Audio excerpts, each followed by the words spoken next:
बिस्मिल्लाहिर्रहमानिर्रहीम। अस्सलाम वालेकुम डियर स्टूडेंट्स, मैं डॉक्टर अहमद। अच्छा बच्चों, बायोकेमिस्ट्री में आज हमने लेक्चर नंबर 26 को डिस्कस करना है।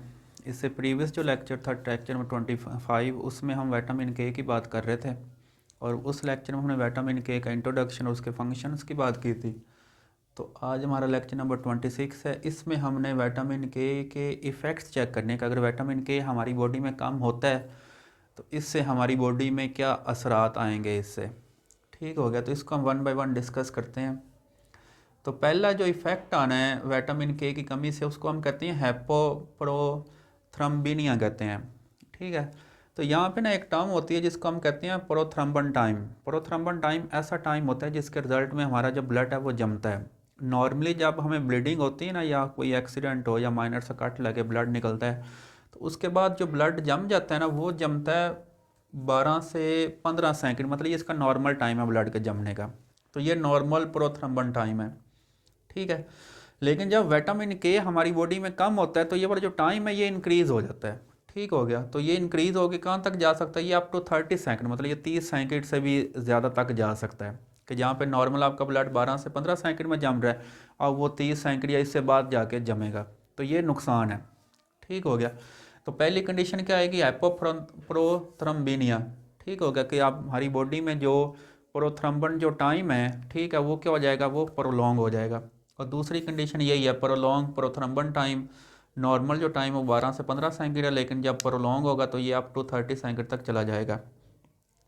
और फिर क्या होगा, तीसरे नंबर पे एबनॉर्मल क्लोटिंग फैक्टर। हमने इसके फंक्शन की बात की थी कि हमारी बॉडी में 12 क्लोटिंग फैक्टर्स होते हैं, जिनको हम क्लोटिंग प्रोटीन्स भी कह सकते हैं, जो हमारे ब्लड को जमाती हैं।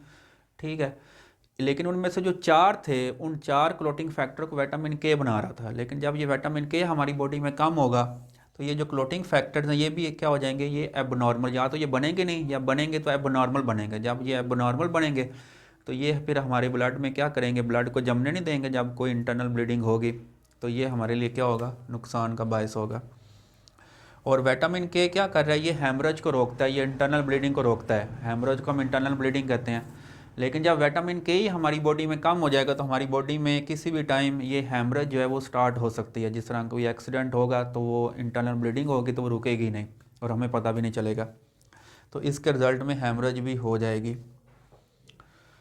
और उसके बाद लास्ट पे या न्यू बॉर्न में ब्लीड, आप देखें जो नया पैदा होने वाला जो बच्चा है उसमें भी इंटरनल ब्लीडिंग हो सकती है। वो इंटरनल ब्लीडिंग उसके एड्रीनल ग्लैंड से हो सकती है, ब्रेन से हो सकती है, जीआईटी जो उसका गैस्ट्रो इंटेस्टाइनल ट्रैक है, जो हमारा जो पूरा डाइजेस्टिव सिस्टम है, उससे हो सकती है। एंड अम्बलेकस, ये अम्बलिकल कॉर्ड होती है, जो आप कह सकते हैं जो न्यू बॉर्न जो बच्चा है उसकी मदर के साथ वो जो कनेक्शन होता है, ठीक है, जिसको हम प्लेसेंटा भी कहते हैं। तो प्लेसेंटा में ये एक आप कह सकते हैं कनेक्शन होता है जिसको हम अम्बलिकल कॉर्ड कहते हैं। बाद में इसको काटना पड़ता है जब बच्चा बॉडी से बाहर आता है।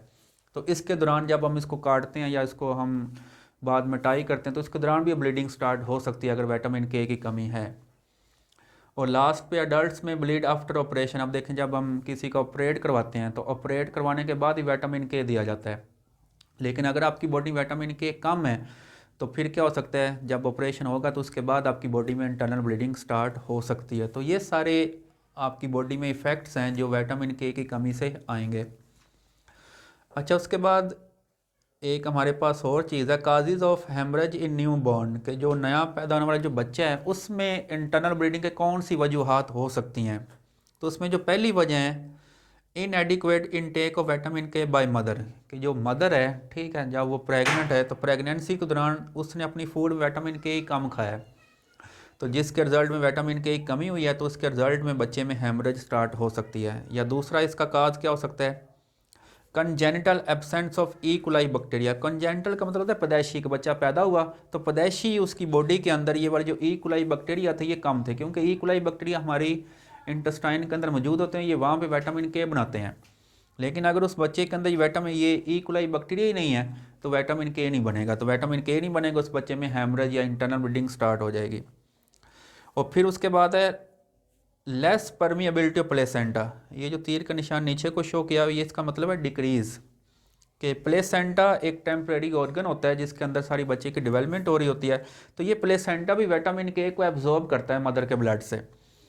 लेकिन बाद का इसकी परमिबिलिटी कम हो जाती है। तो जब इसकी परमिबिलिटी कम होती है तो विटामिन जो प्लेसेंटा है वो विटामिन के को एब्जॉर्ब ही नहीं कर सकता है, जिसके रिजल्ट में ये वाला जो नया पैदा होने वाला बच्चा है उसमें विटामिन के कम होगा, तो उसके रिजल्ट में इसमें जो हेमरेज है वो स्टार्ट हो जाएगी।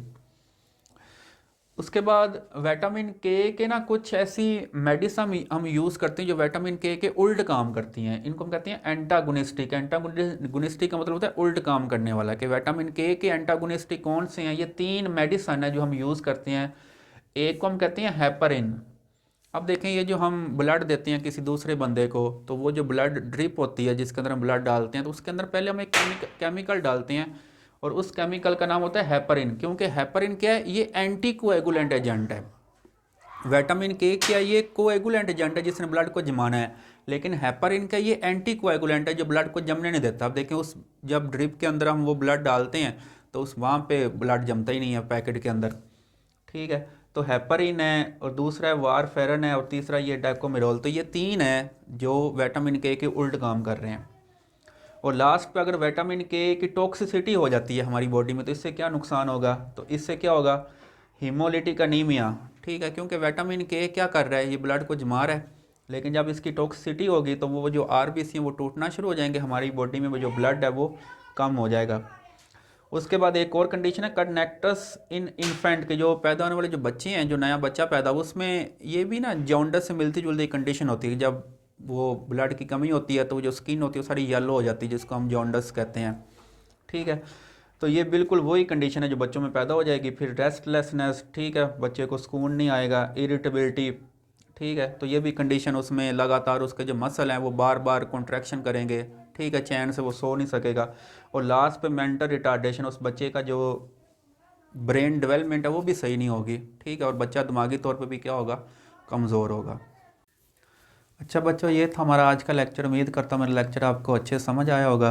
अपनी दुआओं में याद रखिएगा। मिलते हैं नेक्स्ट लेक्चर के साथ। अल्लाह हाफिज़।